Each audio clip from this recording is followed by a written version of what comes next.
Artinya orang besar itu Pak Jokowi nggak mengetahui ya?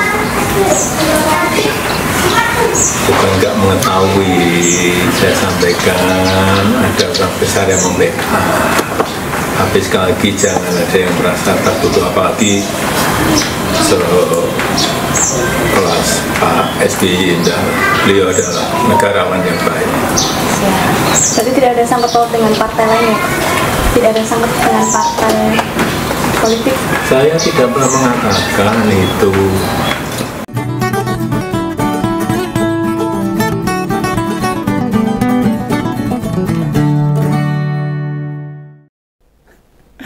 Akhirnya yang Om Begawan tunggu muncul juga ini. Respon dari Pak Jokowi, respon balik perkara soal siapa di belakang para penggerak isu ijazah palsunya. Pokok ijazah palsunya. Para penggugat ijazahnya Pak Jokowi. Dan pernyataan yang disampaikan pada para jurnalis tak nilai maut. Ya kedadapan lah. Sak kencekele dalam menjawab. Tidak bisa dinilai sebagai klarifikasi yang clear. Istilah dalam peperangan ini semacam bumerang. Senjata yang dilempar ke lawan malah balik pada dirinya sendiri. Ya sudahlah, tidak usah segala sesuatu dipolitisi. Sebenarnya hal yang sangat gampang, jadi ruwet, belarah-belarah kemana-mana. Satu pekerjaan yang sangat sederhana menunjukkan ijazah asli selesai dan semuanya tidak gaduh. Nah ini akhirnya jadi terbawa kemana-mana, memperpanjang masalah, banyak korban, gitu. Banyak manuver yang akhirnya banyak padudon, baik di medsos maupun di masyarakat sendiri.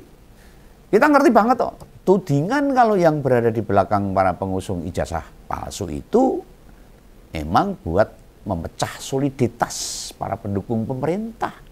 Ini menurut opini Om Begawan. Intinya loh, targetnya menaikkan bargaining politik wakil presiden. Tapi langsung Gibran dewe sing tarung, ya ora mungkin. Selain tak berpengalaman, resiko yang dia dapat malah bisa berkebalikan sama ekspektasinya. Karepnya menang, malah kejrungup nanti. Ini ketoknya gitu loh. Sehingga bagi Om Begawan, soal si biru disebut sebagai penggerak, ya itu murni bebunyian saja. Asal ngomong, asal bercuap-cuap aja. Termasuk para relawannya. Aslinya mereka gak punya data valid atas itu semua. Sehingga bagi pengusung isu, dugaan isu ijazah palsu, kayak Bang Rismon Sianipar, Pak Roy Suryo, serta Dr. Tifa, serta kawan-kawan yang lain, gak usah nanggepi serius itu. Hal seperti itu.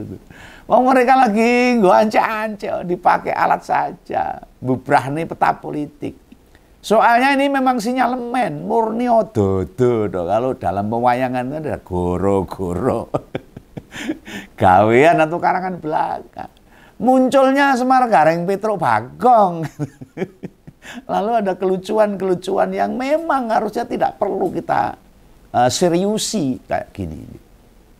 Diketawain aja. Kan kemarin kita bilang bahwa itu tuduhan sing ra mendasar, tidak ada dasarnya. Bahwa para penanya ijazahnya Pak Jokowi itu dibiayai oleh atau dibackingi oleh partai berwarna biru. Tidak ada dasarnya. Tidak ada memiliki basis argumentasi yang bersih tenan, nggak ada. Dan responnya Pak Jokowi yang memulai duluan loh. Waktu dikonfirmasi, cara jawabnya menandakan ada kebingungan. Pakai itu mesti bingung. Mencari kata-kata yang tidak terjeglong-jeglong. Dan sulit mengelak. Bila emang kelompoknya sing ngawur itu. Termasuk relawannya itu. Sylvester sama D. Darmawan itu. Memang bukan Pak Jokowi yang bilang soal warna. Pak Jokowi sekedar bilang. Kalau yang saya dengarkan, ada orang besar, ada kepentingan kuat di belakang pihak yang terus bicara ijazah palsu sama pemakzulan. Ini Pak Jokowi yang bilang. Tapi tidak bilang dari partai berwarna biru. Nah sebelumnya Kaisang sekaligus ketua umum PSI coba ikut-ikutan klarifikasi. Wah, biar kayak orang top aja ini. Tujuannya menunggangi aja, ikut arus agar dinilai lumayan elegan. Bisa bermain politik kelas nasional. Hasilnya gimana? Kita tahu semua. Pak Jokowi dan Kaisang gagal bertahan. Argumen mereka menghindar telah melempar tuduhan telah gagal. Nah, si Kae mencoba melindungi akhirnya. Kaisang berusaha melindungi. Bila Pak Jokowi itu gak nyebut nama Pak BY loh, atau warna partai biru loh. Nah, gimana ini? Lah apa bapak sama anak gak tahu sing bicara tentang pendanaan yang dengan jelas menunjukkan warna biru itu orang-orang di lingkaran mereka. Orang-orang ring satu kalau orang bilang gitu. Memang tidak ada yang duluan nyebut nama presiden ke-6 Pak BY. Tapi menarasikan orang besar warna biru dan mantan petinggi negeri yang anaknya ngincer jabatan. Wih sopo nek? Kalau bukan Pak BY. Lah yang nggak ada. Genah kubu mereka semua yang dekat sama Pak Jokowi. Ada Sylvester, Ade Darmawan dan sebagainya. Gimana nek ngono kuwi? Kan jadi lucu toh. Di episode Ngompol kan wis berulang kali tak sebut. Siapa mereka? Bukan hanya di media online loh. Rekaman itu bisa diakses. Bahkan di audio visual pun bisa kita dapatkan. Kenapa Kaisang dan Jokowi gak mengklarifikasi? Atau menyebut Sylvester dan Ade Darmawan yang mengungkapkan itu. Ya. Mereka berdua kan bukan sekedar relawan, tapi di heart Jokowi juga. Mereka akan manut perintah. Selalu memberikan benteng bagi mereka. Orkestrasi yang dimainkan sama presiden, mantan presiden ke-7 itu. Hubungan bisa menyimpulkan orkestrasi. Sebab munculnya kayak prosesi pemakaman. Iring-iringan berjajar rapi itu. Bisa runtut gitu lah.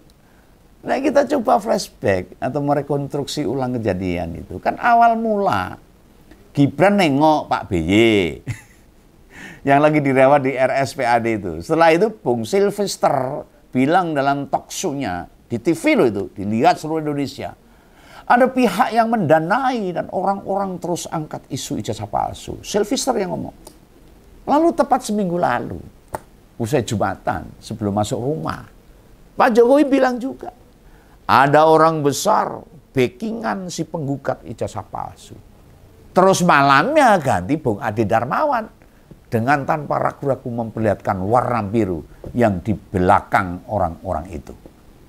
Loh pas minggunya seragam pertemuan alumni Fakultas Kehutanan Angkatan Pak Jokowi yang dikatakan tiba-tiba alumni, tiba-tiba reuni ujuk-ujuk itu, seragamnya biru. Masa itu sekedar kebetulan? Menurut Begawan tidak.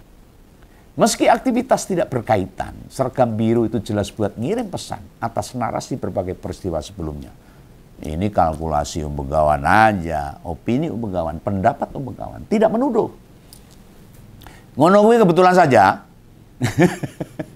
Mau ketidaksengajaan, ya kita hafal banget betapa Pak Jokowi itu makin lihai bermain politik.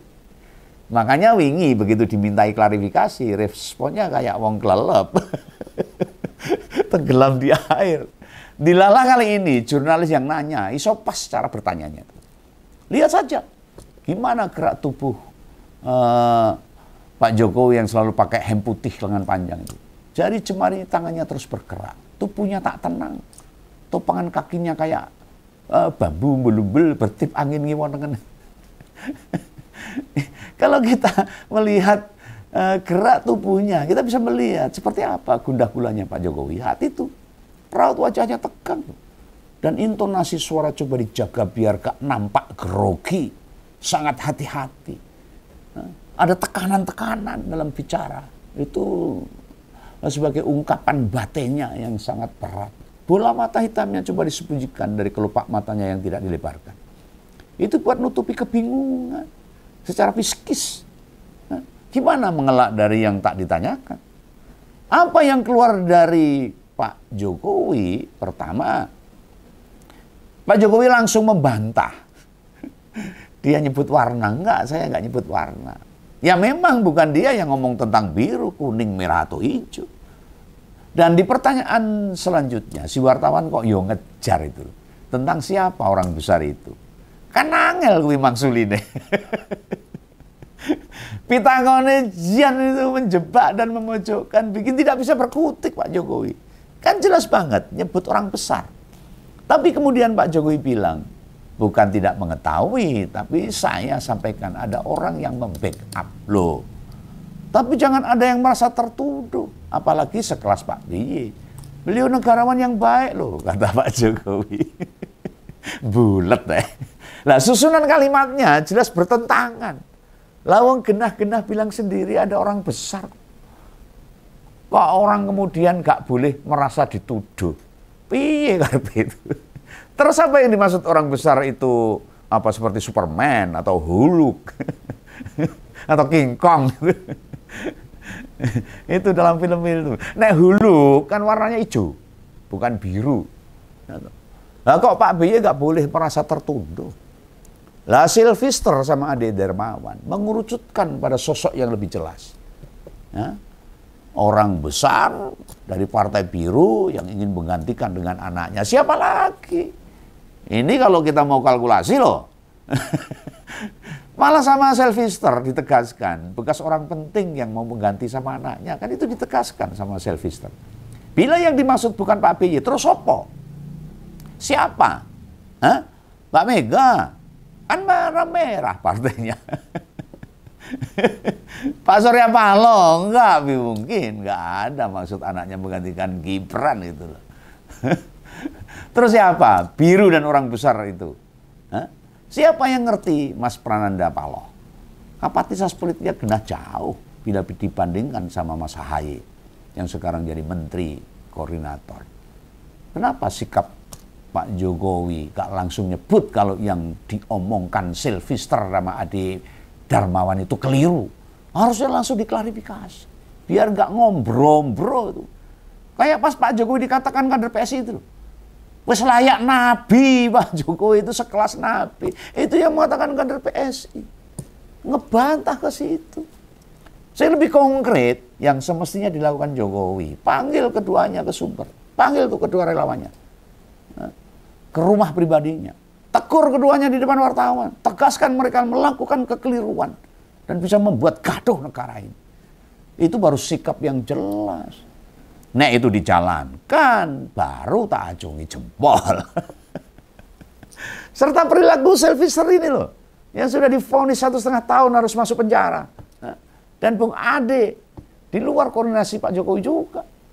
Dan apa yang mungkin yang dibilang koordinator Solmed sama salah satu layar penggugat Bung Roy CS ini. Itu reko-reko alias kesimpulan mereka sendiri. Menurut pikirannya sendiri gitu. Atau bila butuh waktu serta gak bisa cepat segera. Nah, misalnya Pak Jokowi ingin segera klarifikasi. Kalau nggak dipanggil ya telepon mereka.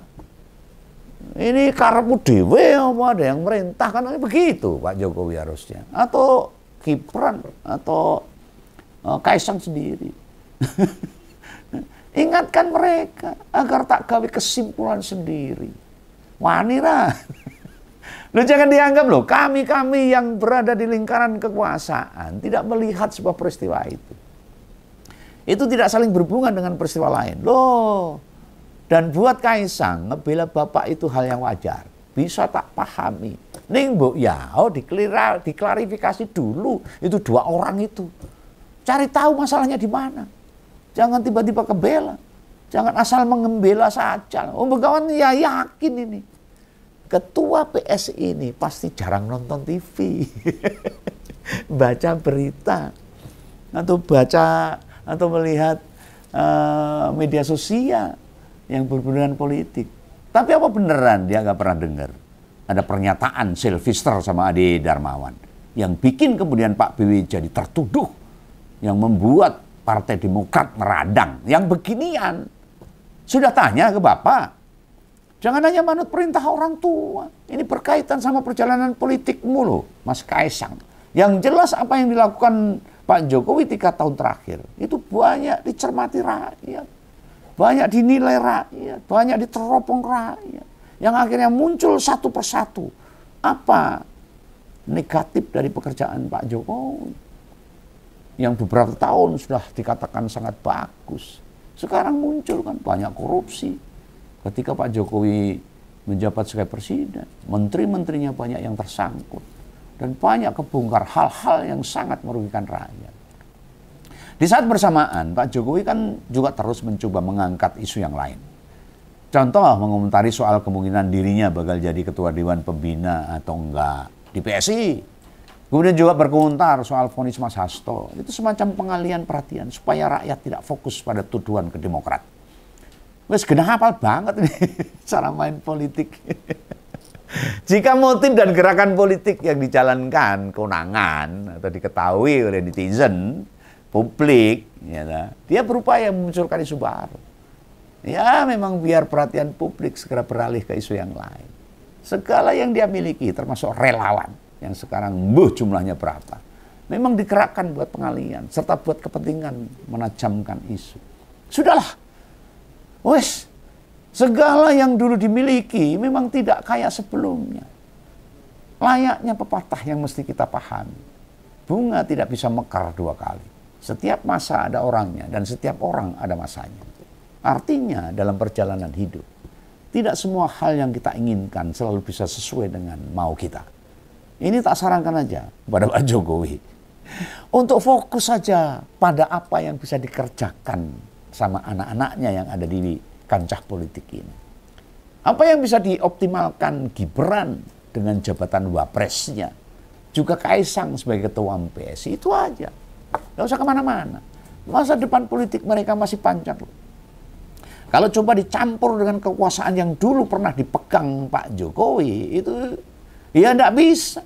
Akan merugikan keduanya. Dulu pas jadi presiden, semuanya memang seolah-olah mudah, gampang. Karena masih presiden. Sebab di kewenangan kepala negara itu pakai itu geni. Boso Jawane apa yang dikarepe bisa direalisasikan. Yang keluar pasti bisa dijalankan, dituruti. Tidak ada yang bisa menolaknya. Nah sekarang semuanya itu sudah tidak sama lagi. Ini Pak Jokowi harus ingat. Perjalanan politik Kaisang yang masih panjang, bila nututi jejak-jejak gelap, jalur yang malah ngerusak, ngerusuk, belasa, maka hanya tersedia 2 pilihan. Nek gak nyemplung jurang yo kesasar, itu aja. Kaisang kan di PSI, bakal makin jauh dari tujuan politik yang baik dan benar. Politik itu fitrah sejatinya ya baik dan mulia. Politik itu alat untuk mensejahterakan rakyat. Politik jadi gelap dan mengerikan sebab dijalankan dengan niat-niat yang tidak baik dan jahat. Ini perbedaannya. Oke ya, harus dipahami dan jangan salah paham. Salam ngompol, salam berkawan. Sampai jumpa. Dadah.